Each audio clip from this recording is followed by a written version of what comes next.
नमस्कार, मैं रीना शर्मा अपने YouTube चैनल सुनी अनसुनी में आप सबका स्वागत करती हूँ।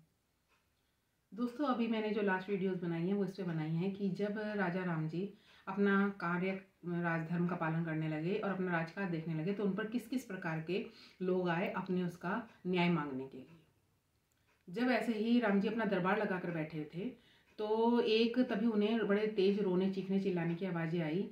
तो उन्होंने उनको भेजा जो उनके दरबारी थे कि मालूम करके आओ कि कौन इतनी तेज तेज रो रहा है और क्या उसका क्या परेशानी है उसको।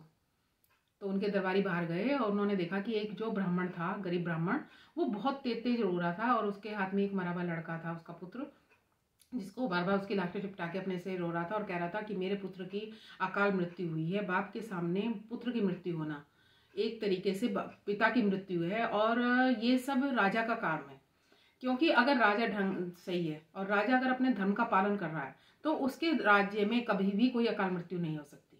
और ये बात सत्य थी कि राजा राम जी के काल में सब प्रजा इतनी सुखी थी कि किसी की अकाल मृत्यु कभी सुनी नहीं गई थी। फिर ऐसा क्या हुआ कि एक जवान बच्चे की मौत हो गई, तो उस बात को लेकर ब्राह्मण बार बार उनको आक्षेप कर रहा था राजमहल के ऊपर कि महल में ही कोई ऐसा दुराचार हुआ है, कोई अधर्म हुआ है जिसकी वजह से मेरे बच्चे को अकाल मृत्यु का सामना करना पड़ा है। तो राजा जी को समझ में नहीं आया कि ये सब क्या हो रहा है। तो वो आए, उनसे पूछा कि भाई ऐसा क्या है और भाई ऐसा क्यों हो रहा है। और वो अपने उसमें विमान में बैठ के, पुष्पक विमान में बैठकर उन्होंने बुलाया और चारों तरफ देख के आए, पूरे अपने राज्य घूमा। तो उन्हें कहीं भी कुछ भी ऐसा अधर्म होता नहीं दिखाई दिया। सब जगह प्रजा सुखी थी, सब जगह सत्य शांति थी, धर्म था। फिर ऐसा अकाल मृत्यु का क्या वजह हुई। वो आए और उन्हें समझ में नहीं आ रहा था। तो उन्होंने उनको कही कि ऐसा हो ही नहीं सकता और हम पता लगाएंगे आपके बच्चे की अकाल मृत्यु क्यों हुई। और तब तक उन्होंने लक्ष्मण को आदेश दिया कि जो इनका पुत्र है इसको एक कढ़ाई में, तेल के कढ़ाई में खूब सुगंध इत्र वगैरह के साथ रख के सुरक्षित कर दिया जाए शव को, क्योंकि हमें इसको दोबारा जीवित करना है। और उन्होंने ब्राह्मण को सांत्वना दी कि तुम्हारा पुत्र अवश्य जीवित होगा और उसका कोई भी बाल से पाका नहीं कर पाएगा। तो ब्राह्मण को थोड़ा सा संतोष हुआ, लेकिन वो तब भी बार बार जार जार रोए पड़ा था। तभी नारद जी वहां पर आए और उन्होंने उनसे, राम जी से, उनकी उसकी दुख की वजह पूछी। तो राम जी ने कहा मुझे समझ में नहीं आ रहा है कि एक ब्राह्मण बालक की इस तरह मृत्यु कैसे हुई है। तो नारद जी ने कहा कि जब कोई किसी राज्य में कोई धर्माचरण, कोई अधर्म होता है तभी ऐसी अकाल मृत्यु का सामना करना पड़ता है, वो भी जवान मृत्यु। तो इसके लिए आपको राज्य को घूम के देखना पड़ेगा और तभी आपको पता चलेगा कि ऐसा क्या हुआ है। तो राजा राम ने कहा कि मैंने तो सब जगह दिखवाया है और मैं खुद घूम के आया हूँ और मैंने सब दिशाओं में देखा है, लेकिन मुझे कहीं भी कोई भी अधर्माचरण करता हुआ कोई नहीं दिखा। तो नारद ने कहा आप एक बार फिर जाइए और आप इस बार दक्षिण दिशा की तरफ जाइए, क्या पता वहां कोई ऐसा हो। नारद जी तो सब अंतर्ज्ञानी थे, उनको तो सब पता होती थी, लेकिन क्योंकि ये राजा का राजधर्म था और राम जी को मालूम करना था कि उनकी प्रजा में ऐसा क्या है जिसकी वजह से अकाल मृत्यु होने लगी है, तो ये तो पता लगाना उन्हीं का फर्ज था।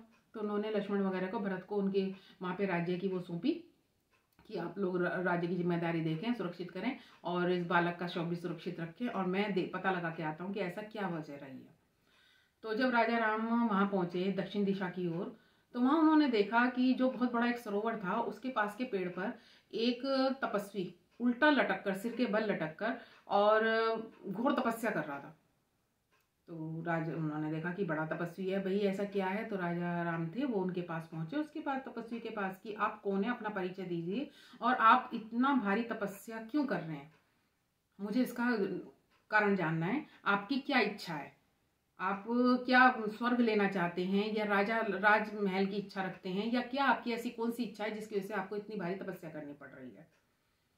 तो जो वो था तपस्वी, उसने, जब राजा ने अपना परिचय दिया कि मैं राजा राम हूँ और मैं वहाँ से आया हूँ ये वो, तो उन्होंने, जो तपस्वी लटका हुआ था उसने कहा कि मैं शूद्र हूँ और मैं तपस्या इसलिए कर रहा हूँ, मेरा नाम शंभुक है और मैं तपस्या इसलिए कर रहा हूँ कि मैं सशरीर इंद्रलोक जा सकूँ, देवताओं के ऊपर राज कर सकूँ।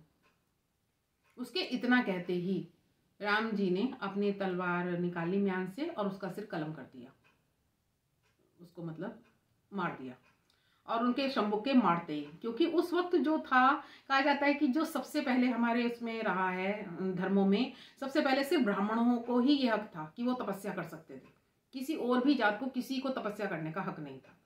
उसके बाद जब क्षत्रिय आए, क्षत्रियों के अंदर भी एक अपने शौर्य के लिए, अपने शौर्य को बढ़ाने के लिए, अपने उसके लिए उन्होंने तपस्या करनी प्रारंभ करी। लेकिन शूद्र को या किसी भी और जात को तपस्या करने का हक प्राप्त नहीं था। और उसको अधर्म उसमें गिनती होती थी।